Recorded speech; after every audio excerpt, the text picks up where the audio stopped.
What happens when one of Hollywood's most respected legends sits down for what should be a simple morning interview, only to face questions so disrespectful, so outrageously personal, that he's forced to make a decision that shocks millions of viewers watching live? In just 32 seconds, Savannah Guthrie's career credibility would crumble on national television after one comment too many pushed Clint Eastwood past his breaking point. The studio lights were bright that morning as Clint Eastwood walked onto the Today Show set. He was there to talk about his latest film project, a passion piece he had been working on for years. The audience clapped as he took his seat across from Savannah Guthrie, with Hoda Kotb and Craig Melvin sitting nearby at the panel desk. Savannah smiled at the cameras, then turned to Clint. "So, Clint, thank you for joining us this morning. We're excited to talk about your new film."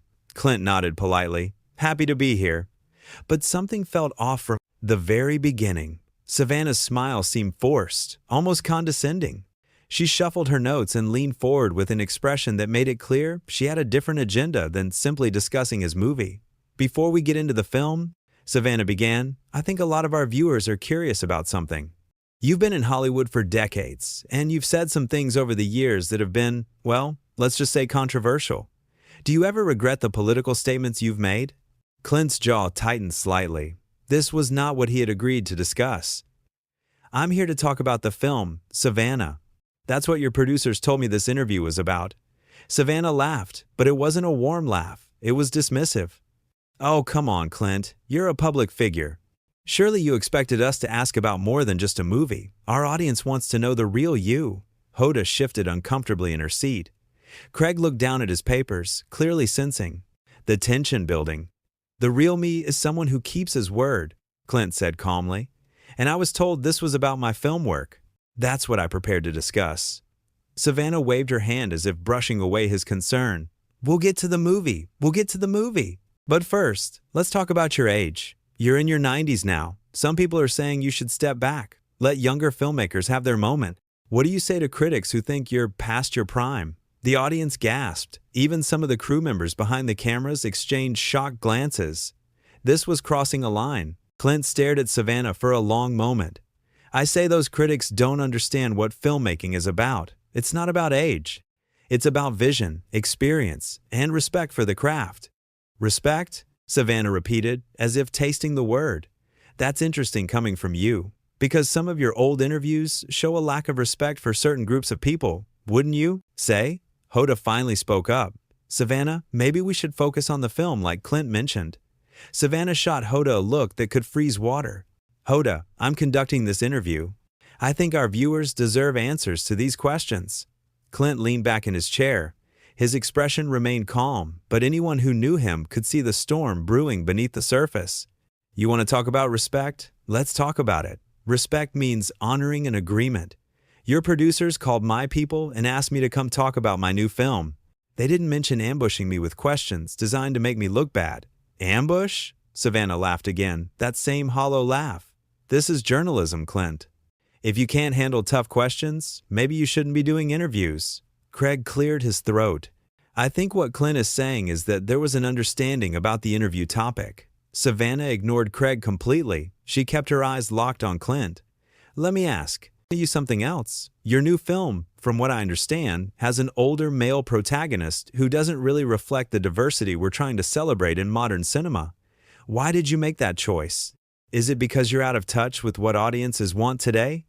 The insult hung in the air like poison. Clint's hands gripped the armrests of his chair. "You haven't even seen the film," Clint said quietly. "You're making assumptions based on nothing." "I've read the synopsis," Savannah shot back. "And honestly, it sounds like something from 30 years ago. Maybe that's the problem. Maybe you're trying to relive your glory days instead of accepting that times have changed." Hoda looked mortified. "Savannah, that's really unfair. Clint is a legendary filmmaker." "Legendary?" Savannah said, emphasizing each syllable mockingly. "We throw that word around a lot, don't we? But what makes someone a legend? Making the same movie over and over? Refusing to evolve?" Clint stood up. Slowly. The microphone clipped to his shirt picked up every word perfectly. "I've been in this industry for longer than you've been alive, Savannah.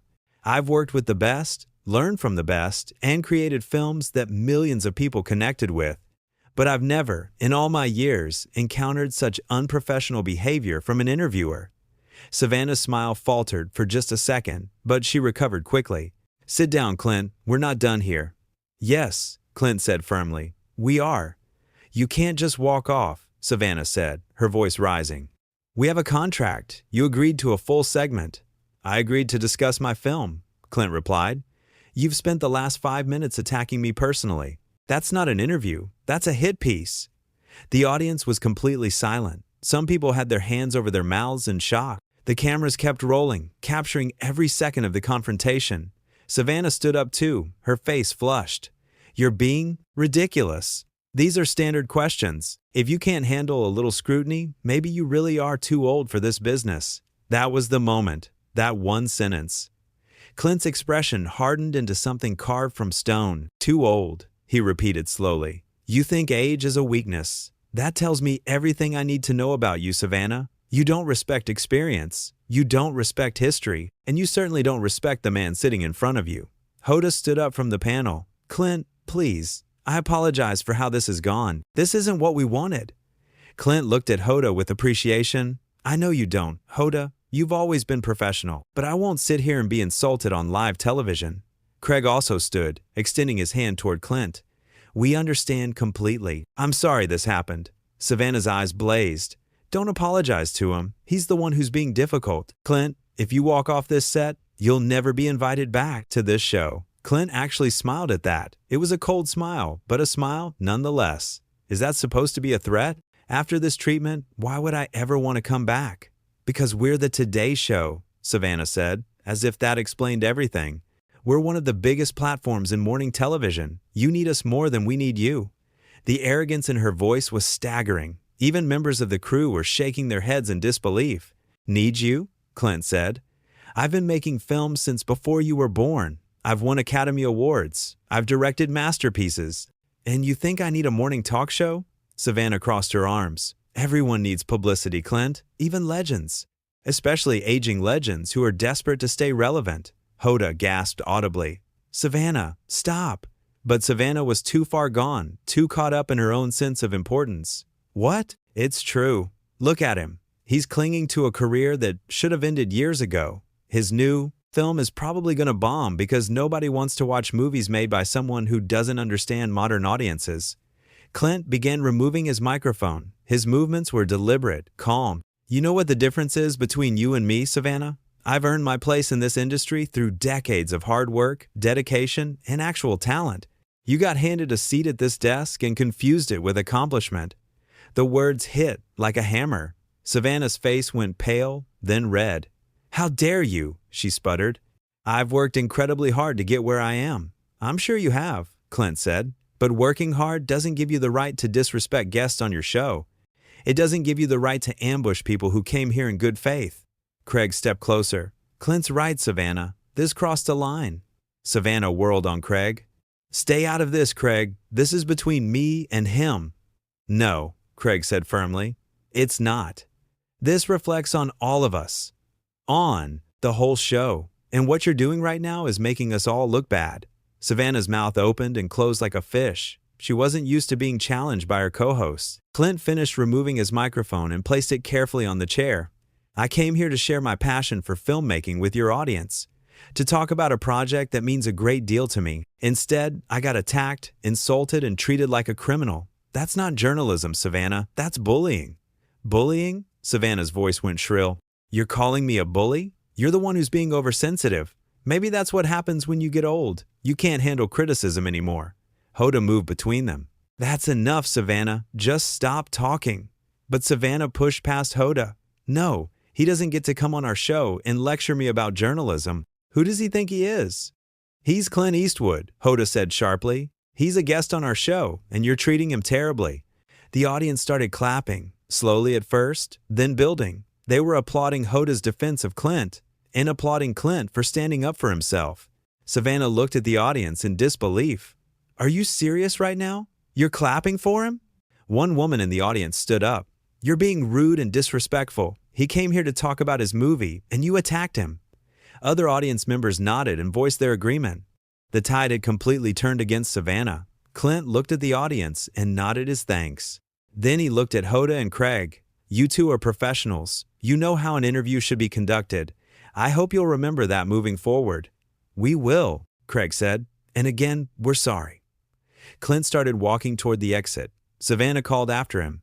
If you leave, everyone will know you couldn't handle a real interview. You'll look weak. Clint stopped and turned back one last time. No, Savannah. If I stay, I'm condoning your behavior. I'm telling you and everyone watching that it's okay to treat people this way.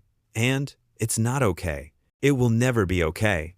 The audience erupted in applause again, this time even louder. Some people stood up, giving Clint a standing ovation as he walked off the set. Savannah stood there, isolated, as her co-hosts distanced themselves from her. Hoda looked at the camera. We're going to take a quick break. When we come back, we'll have a different segment. The camera cut away, but not before capturing Savannah's face, twisted in frustration and humiliation. She had expected to dominate the interview, to put Clint Eastwood in his place. Instead, she had revealed herself to be exactly what Clint had called her: unprofessional, disrespectful, and drunk on her own perceived power. Backstage, a producer rushed up to Clint. Mr. Eastwood, I am so incredibly sorry. That was not supposed to happen. Savannah went completely off script. Clint nodded. I appreciate that. But your host just cost this show a lot of credibility. We know, the producer said miserably. We're already getting calls and messages. People are furious. They should be, Clint said, because what happened out there is exactly what's wrong with media today. Too much ego, not enough respect. Another staff member approached with Clint's coat. Sir, we have a car ready to take you wherever you need to go. Thank you, Clint said, putting on his coat. I appreciate the kindness from you and the rest of the crew. You all tried to make this work. As Clint walked through the backstage area, crew members stopped what they were doing to shake his hand or pat him on the back.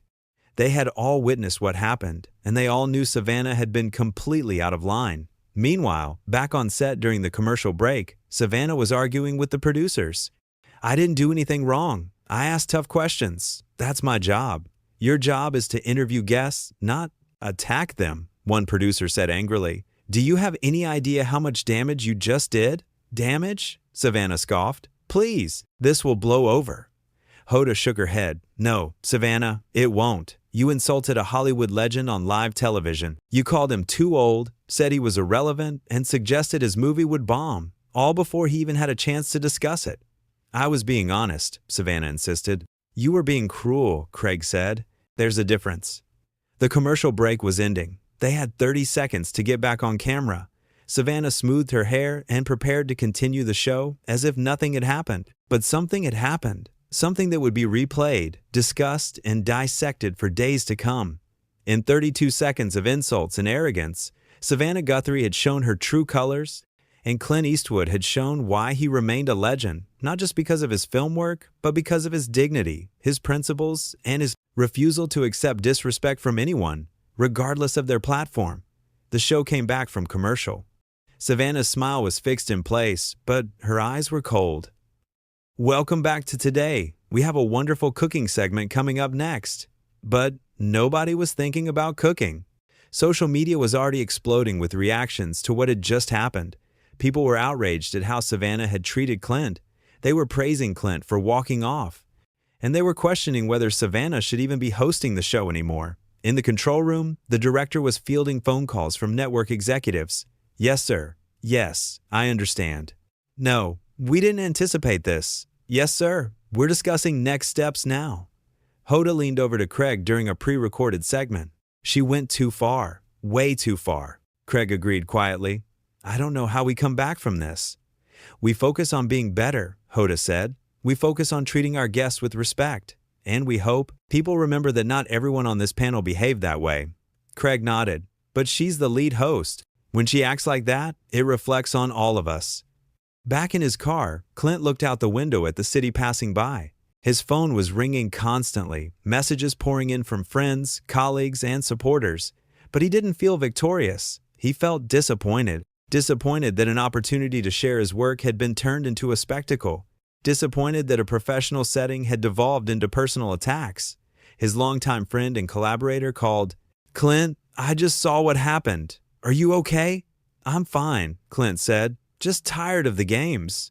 "You handled it perfectly.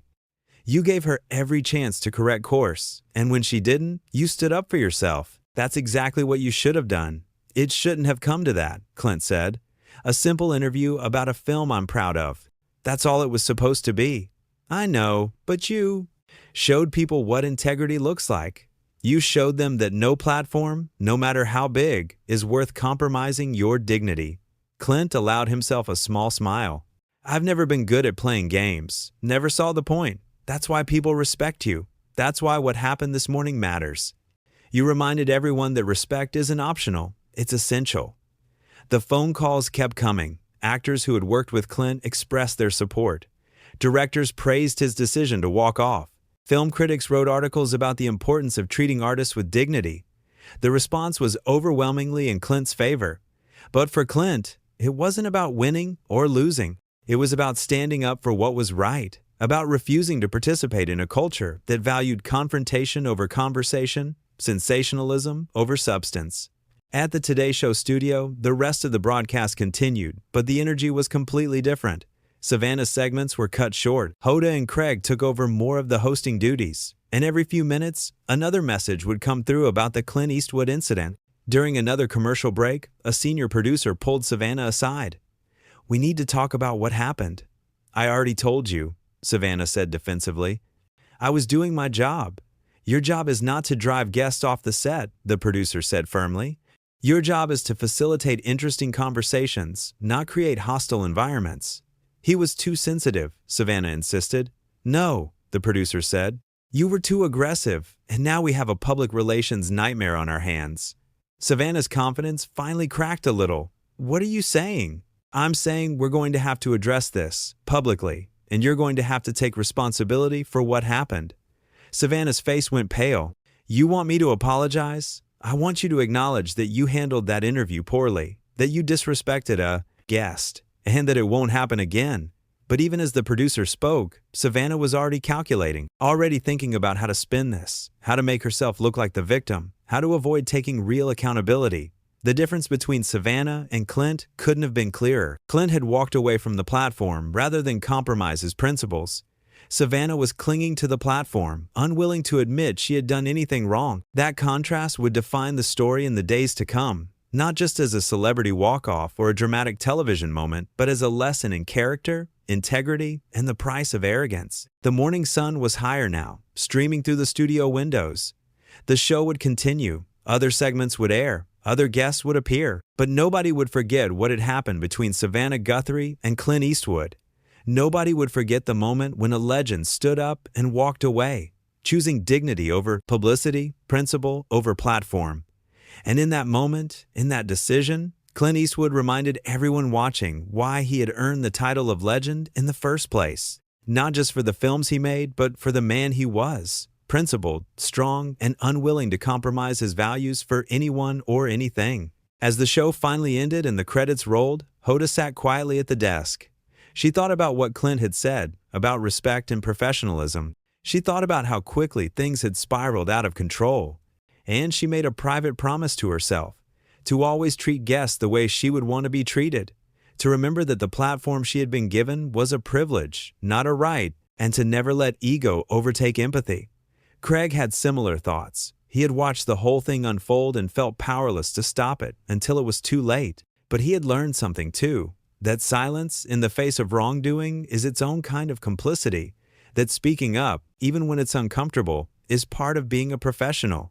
Savannah, meanwhile, was already meeting with her team, already planning her response, already trying to control the narrative. But the narrative was already written. It had been written the moment she chose to attack rather than interview, to belittle rather than celebrate, to tear down rather than build up.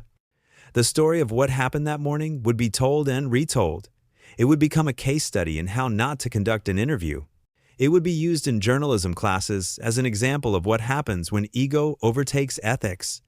And it would be remembered as the day Clint Eastwood showed the world that some things, like dignity and self-respect, are worth more than any television appearance.